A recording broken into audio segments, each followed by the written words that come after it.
Salve, salve interativos, salve, salve interativas. Vitória que voltou a campo ontem à noite, 12ª rodada do Campeonato Brasileiro, Vitória e Cruzeiro. Todo mundo sabia que ia ser difícil, só não sabiam que não iam assistir uma partida de futebol, né? E sim, uma partida de polo aquático, mais uma partida daquelas que o torcedor não esperava. Sabia que o jogo ia ser complicado porque o Cruzeiro está lá em cima na tabela de classificação. O que a gente tem a destacar desse jogo de ontem? Primeiro, o gramado, né? Horroroso a drenagem de ontem no Barradão. Eu recebi muitas fotos desde 4 horas da tarde, 5 horas, 6, e o tempo ia passando, o pessoal ia me mandando fotos e vídeos. Eu recebi até um vídeo que o pessoal estava tentando furar ali a grama do Barradão para escoar aquela água, mas não teve jeito. Dá uma olhadinha aí nessa drenagem do Barradão, viu? É importante para o restante da temporada. Tudo bem que esse mês agora, esse mês de maio e junho, prometem ainda muitas chuvas, então é mais um motivo para dar uma preparada aí no gramado. Partida de polo aquático, né, gente? E tudo a gente viu, foram 22 jogadores esforçados e depois os que entraram em campo. Só viu isso. Não deu para ver futebol, toque de bola. O Cruzeiro, ele é muito superior ao Vitória.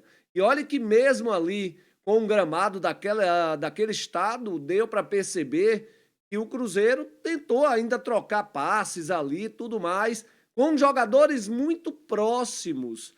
Então, coisa que eu cobro do Vitória é a proximidade. O Vitória errou muitos passes ontem, claro, né? O gramado não ajudou, mas tem que se aproximar mais. O Cruzeiro triangulou mais jogadas que o Vitória no jogo de ontem. Tudo bem, não houve partida de futebol. Destacar também, gente, futebol é coisa séria, tá? O banco de reservas do Vitória ontem, complicado, aquele banco de reservas rubro-negro.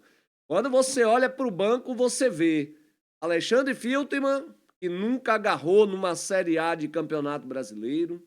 Aí você vai para o garoto Maicon Jesus, não me recordo de ele ter jogado a Série A pela equipe do Atlético Mineiro, né? Já que ele pertence ao Atlético Mineiro, ele veio emprestado até o final da temporada, é um jovem ainda, jogou o Campeonato Paulista pelo Noroeste de São Paulo, mas eu não me recordo dele ter jogado uma Série A.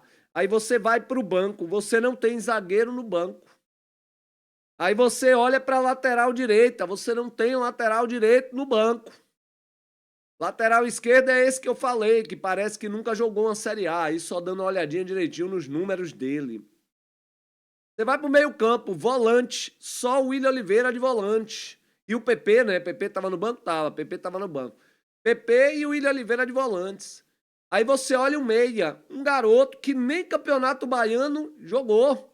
O Lohan, Lucas Lohan, garoto da base do Vitória. Ele é um bom jogador, mas ele nunca sequer nem jogou o Campeonato Baiano. Então, esse aí é o banco do Vitória de uma Série A de Campeonato Brasileiro. Você vai lá para frente, aí você tinha Mosquito no banco, Léo Pereira no banco, né? Felipe Cardoso também, que nunca jogou uma Série A no banco de reservas, Carlinhos de centroavante, ou seja, pegar o banco do Vitória, gente, você percebe que a gente precisa de, no mínimo, um time inteiro aí, de reforços que venham a chegar nessa janela, e a gente sabe que o Vitória vai ao mercado, mas que precisa de muitos reforços, né? Um zagueiro, um lateral direito, agora um lateral esquerdo, porque infelizmente o Jamerson acabou se lesionando gravemente, graças a Deus já passou por cirurgia, a cirurgia até então deu tudo certo, ele já agradeceu o apoio de todos nas redes sociais, mas perdemos mais um jogador para a posição. Já não tínhamos o Hugo, e agora já não temos também o jogador Jamerson, que vinha numa crescente muito grande. Falar sobre a lesão do Jamerson, pessoal, é complicado, tá? A gente sabe o estado que o gramado já se encontrava ontem, antes da bola rolar. Poderia ter se adiado esse jogo para hoje. Normalmente acontece isso, né? Quando você adia uma partida, você transfere ela para o dia seguinte, mas será que o gramado hoje estaria em condições melhores, já que hoje permanece ainda com tempo chuvoso, com tempo fechado, com muito vento também na cidade? Não sei, né? Mas não deveria ter começado a partida daquela maneira, não. CBF autorizou, a arbitragem também, aconteceu o jogo e aconteceu uma fatalidade. Lance que a gente vê em todas as partidas de futebol. Eu vi muita gente dizendo, um carrinho criminoso, carrinho por trás. Vamos lá. Se você vê o lance, você vai perceber que não foi um carrinho por trás, foi um carrinho lateral. Os dois estavam em velocidade na lateral. O jogador do Cruzeiro assumiu sim o risco de atingir o jogador, de até machucar o jogador, assumiu o risco. E aí deu o carrinho. Errou o tempo da bola, porque Jamerson foi mais rápido, tocou na bola primeiro e depois, infelizmente, o tornozelo ali do pé de apoio do Jamerson ficou travado no gramado e veio acontecer o rompimento dos ligamentos do tornozelo, fazendo com que o jogador fosse operado às pressas. Tá? Inclusive foi até retirado de ambulância, né? Tem muito tempo que eu não vejo isso acontecer no Barradão. Um jogador, eu não me recordo, né? Eu não me recordo, não, de um lance que o jogador precisou ser retirado de ambulância de dentro do gramado. Mas aconteceu, Vitória perde aí mais uma peça. O jogador foi bem expulso. Eu vi muita gente dizendo, não, era para cartão amarelo. Não, não era para cartão amarelo, não. Era para vermelho. Ele assumiu o risco. Ele não foi violento, eu não vi violência, eu não vi entrada criminosa, eu vi lance que acontece em todas as partidas de futebol, porém, gramado molhado, gramado pesado, carrinho foi dado, assumiu o risco, paciência, cartão vermelho. Lamentável foi o que o treinador do Cruzeiro veio questionar a expulsão. Aí, meu amigo, tenha piedade também, né, amigo? Complicado aí o treinador do Cruzeiro, querendo defender o Eduardo naquele carrinho. O carrinho foi dado, assumiu o risco e aconteceu. Expulsão bem merecida. Não foi criminoso, como eu já disse. Foi um carrinho de jogo e, infelizmente, sobrou o jogador do Vitória. E aí voltamos ao banco de reservas. Olha o planejamento do Vitória. E olha que o planejamento foi feito para você jogar 5 competições. Porque no início do ano, quando esses jogadores estavam aí, era para jogar 5 competições. Campeonato Baiano, Copa do Nordeste, Brasileiro, Sul-Americano e Copa do Brasil. Copa do Brasil saímos logo na segunda fase. Tá? Campeonato Baiano perdemos o título, normal, né? O investimento do outro lado e o futebol que eles vêm praticando é muito melhor que o nosso, muito superior que o nosso. Tem que falar a verdade ao torcedor. Aí agora resta Campeonato Brasileiro, onde Vitória, graças a Deus, vai passar mais de 30 dias fora da zona de rebaixamento. Ó, graças a Deus. O empate ontem valeu, valeu. Não teve partida de futebol, não tem aqui como eu chegar para você e vou analisar. Lucas Arcanjo, Claudinho, não tem como analisar nada do jogo de ontem, nada, zero. Não tenho o que destacar. Ah, Lucas Braga foi uma porcaria. Como é que você analisou no jogo de ontem? Eu não consigo analisar nada do jogo de ontem. Então, falando agora sobre peças e o planejamento montado. O planejamento foi ruim, mais um planejamento ruim. Eu já venho falando de planejamentos já há um bom tempo. Mais uma vez, o Vitória vai ter que fazer retoques com o Campeonato Brasileiro já em andamento. Ano passado fizemos retoques, contratamos 6 jogadores. Edu, Neres, Felipe Machado, Ricardo Hiller, Carlos Eduardo e Gustavo Mosquito. 6 jogadores, tá? Ano passado. Esse ano vão vir quantos? Para tentar fazer o Vitória escapar do rebaixamento. Porque esse futebol, com esse elenco que a gente está aí, não vai muito longe não, tá, irmão? Com todo respeito aí, a gente não vai muito longe não. Pelo menos, para jogar a Copa do Nordeste, o Vitória conseguiu inscrever Kaiser. Porque o regulamento permite que, mesmo que um jogador já tenha atuado por uma equipe na Copa do Nordeste, ele pode sim atuar por outra equipe mediante a inscrição antes do término. O término acabou sexta passado, antes da primeira rodada. Então, o Vitória conseguiu inscrever Kaiser. E conseguiu inscrever também Maicon Jesus. Porque se não conseguisse inscrever Maicon Jesus, o Vitória iria para a reta final da competição sem lateral esquerdo. Aí agora vamos às peças do planejamento. O que é que o Vitória precisa hoje, Rei? Vamos lá. Goleiro, né? Porque o Gabriel não vai ficar. O Gabriel vai embora, já está estudando as propostas para deixar o Vitória. Zagueiro. Vitória precisa sim de mais um zagueiro.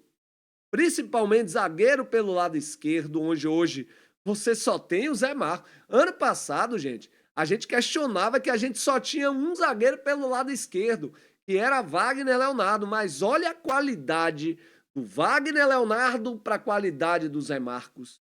É muito grande, né, a disparidade. Precisa de mais um zagueiro pelo lado esquerdo. A gente precisa de um lateral direito, já que hoje você só tem Cáceres e Claudinho. Cáceres constantemente no departamento médico. Claudinho também, de vez em quando, vem tendo as suas lesões, seus desconfortos musculares. Tanto que a gente chegou a improvisar um jogador, tudo bem, foi por conta do psicológico, né? Não entendi muito bem ter colocado naquele jogo, viu, Carpini? Ter colocado naquele jogo diante do Santos, ter colocado Baralhas de lateral direito. Dali saiu o gol do Santos. Precisa de um lateral direito, um zagueiro, um lateral esquerdo agora, ou até dois, né? Porque Hugo foi embora e Jamerson já foi, sobrou, quem sabe até dois laterais esquerdos. Aí você precisa de um volante, você só tinha no banco ontem o William Oliveira, tudo bem que você tem também o Ricardo Hiller, mas não é esse jogador que o Vitória precisa daquele volantão que chega desarmando tudo, arregaçando tudo, não fazer o que o Eduardo fez ontem, tá, gente? Arregaçando, o que eu digo, é na bola. Jogador duro, mas na bola. Só precisa desse cara. Precisa de um ou dois meias, eu não tinha meia, né? Você olha pro banco ontem, um garoto que começou agora, né? Surgiu na base do Flamengo, passou pelo Grêmio, Osasco, Audax, e depois veio para o Vitória, mas é um cara que está surgindo agora, nem sequer Campeonato Baiano ele jogou, que é o Lucas Lohan. Pode fazer parte? Pode. Contrata então mais um meia, deixa o Lohan já ambientado, jogando, treinando com os profissionais, que ele vai evoluir mais. Então você precisa de mais um ou dois meias, você precisa de beirada, porque foi embora o Wellington Rato, foi embora Carlos Eduardo, o Janderson, que jogava de beirada, também foi embora. Você precisa de mais um ou dois beiradas e mais um centroavante. Porque o Janderson, que também fazia papel de centroavante, foi embora. E ontem, hein, falar em centroavante, Renato Kaiser. Kaiser, tudo bem, ontem não teve futebol, mas mais uma lesão, gente. Mais uma lesão muscular das tantas que a gente vem tendo nessa temporada. Kaiser ontem saiu com lesão muscular, imaginem. 11 dias sem jogar. Primeira partida que volta a jogar depois desses 11 dias, mais uma lesão muscular. É preocupante, né, a situação de lesões do Vitória. O Vitória ontem tinha de desfalque Fabre, Neres, o Cáceres, todos três de lesões, tá? Musculares, tá ok? Aí você vai para os desfalques também. Lucas Alter, Janderson e o Ricardo Hiller, que estavam suspensos com o terceiro cartão amarelo. Só que o Janderson já bateu em retirada. Falando em relação a aproveitamento, até porque é o momento da reflexão.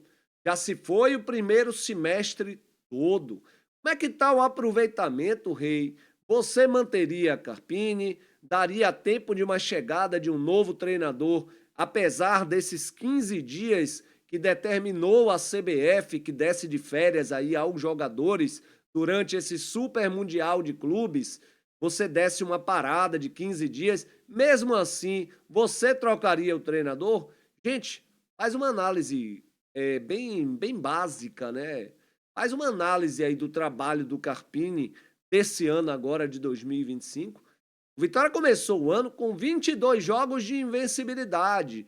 Ok, estávamos jogando o Campeonato Baiano, iludiu muita gente, não a mim. Eu sempre falava nas minhas lives. Pessoal, estamos com tantos jogos de invencibilidade, só que tem que levar em consideração o campeonato que a gente está jogando. Estamos jogando o Campeonato Baiano. Estávamos jogando a primeira fase de uma Copa do Brasil. Estávamos jogando uma primeira fase de Copa do Nordeste, onde os times ainda estavam ali se ajeitando. Mas estávamos invictos, ok, parabéns, beleza. Depois que veio a primeira derrota, que foi diante do Náutico, o Vitória teve 22 jogos de invencibilidade. Aí veio a derrota diante do Náutico. Depois do Náutico para cá, foram certinhos 22 jogos. Parece que o negócio foi feito escrito certinho, né? O Vitória teve 22 jogos de invencibilidade até a primeira derrota. Depois da primeira derrota, o Vitória teve até hoje 22 jogos. E 22 jogos, 4 vitórias, gente. 4 vitórias. 10 empates. E 8 derrotas.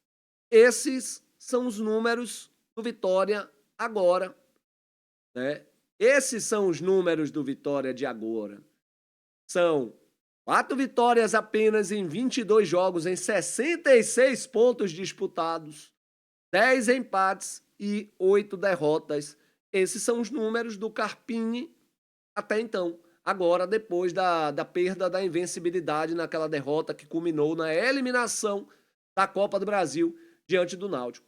Rei, quanto é que ele tem de aproveitamento? 33%.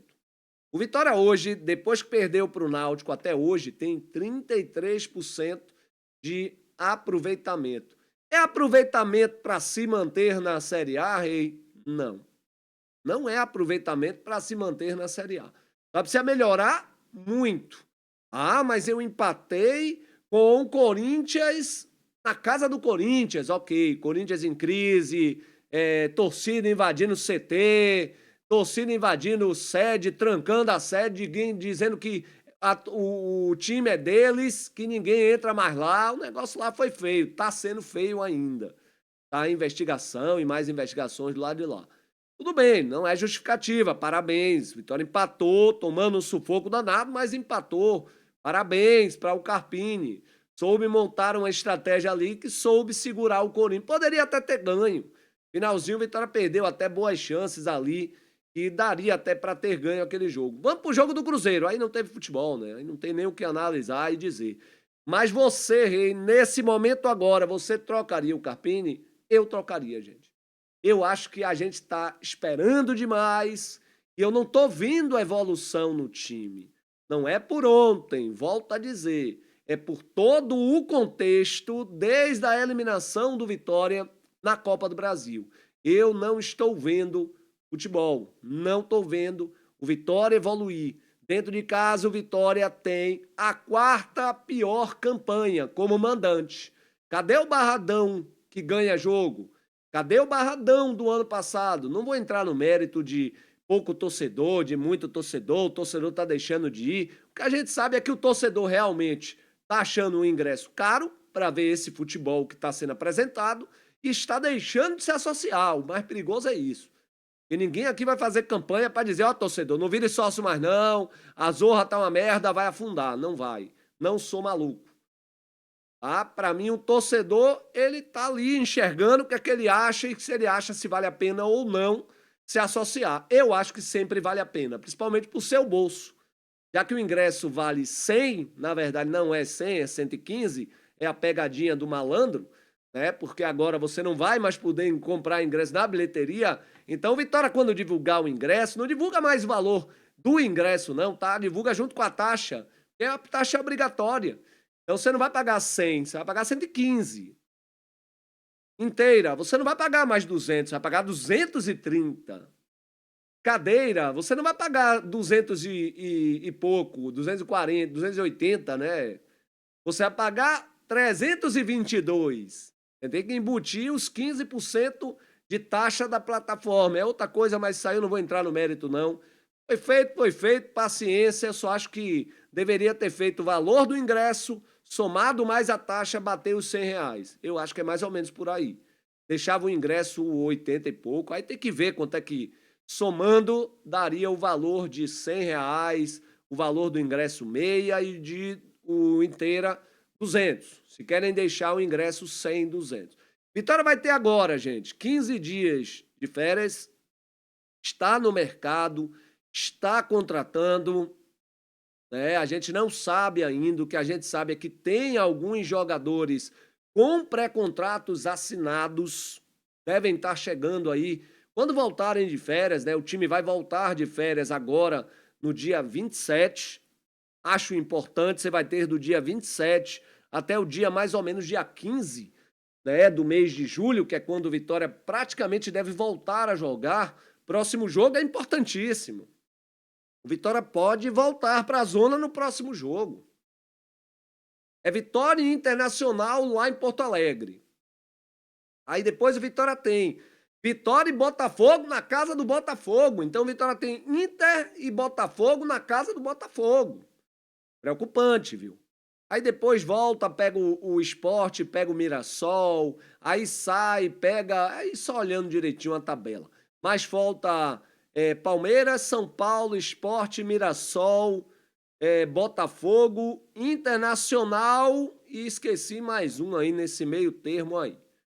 Tá faltando algum aí que eu não tô lembrado. Faltam 7 jogos, né? Já que já completamos ontem a 12ª rodada, tá faltando 7. Se eu não me engano é Inter, Botafogo, são os 2 próximos agora fora de casa, 2 jogos difíceis. Botafogo vai jogar agora o Super Mundial, tá contratando jogadores bons para salvar o ano deles. Aí depois pega 2 jogos em casa, acho que é Sport Mirassol, aí sai, pega o São Paulo, aí não sei, só olhando direitinho a tabela, mas é mais ou menos por aí, tá, gente? Tá faltando 7 jogos para a gente fechar o primeiro turno. Vitória que até então tem aí os seus 11 pontos. É 11 pontos, né? É 11 pontos. Tá na frente do Internacional de Porto Alegre, que perdeu ontem. Se o Inter empata ontem, ficaria na frente do Vitória. Vitória passaria esse mês todo dentro da zona de rebaixamento. Abrir o olho, se cuidar, porque futebol não é brincadeira. Tá, tudo bem, a obra é importante, o CT feminino e da base, vestiário, iluminação LED, vidro temperado, estacionamento novo, academia nova, nada vai adiantar se a danada da bola ela não entrar e o Vitória no final do ano ser rebaixado. Tá? Futebol é coisa séria, tem que ser tratado como prioridade, ainda mais em um ano em que o Vitória pode retornar à segunda divisão. Hey, você é pessimista? Não, sou realista. Valeu, gente. Daqui a pouquinho, 16 horas o quê, rapaz? 14 horas, tem aí o nosso bate-papo rubro-negro. Vamos falar um pouquinho mais nisso. Vamos tratar também ainda do assunto do Jamerson, né? Até porque eu não tenho dúvida que hoje vai ser notícia nacional. E vamos falar também quais serão os próximos passos. E pensem, reflitam, olhem um banco de reservas de ontem e vejam se esse banco de reservas está de acordo a você jogar uma Série A de Campeonato Brasileiro. Valeu, aquele abraço, tamo junto, aguardo vocês hoje à tarde às 14 horas aqui no canal do Interativo. Quem não se inscreveu, se inscreve aí, me dá essa moral, deixa aquele like que é muito importante pra gente.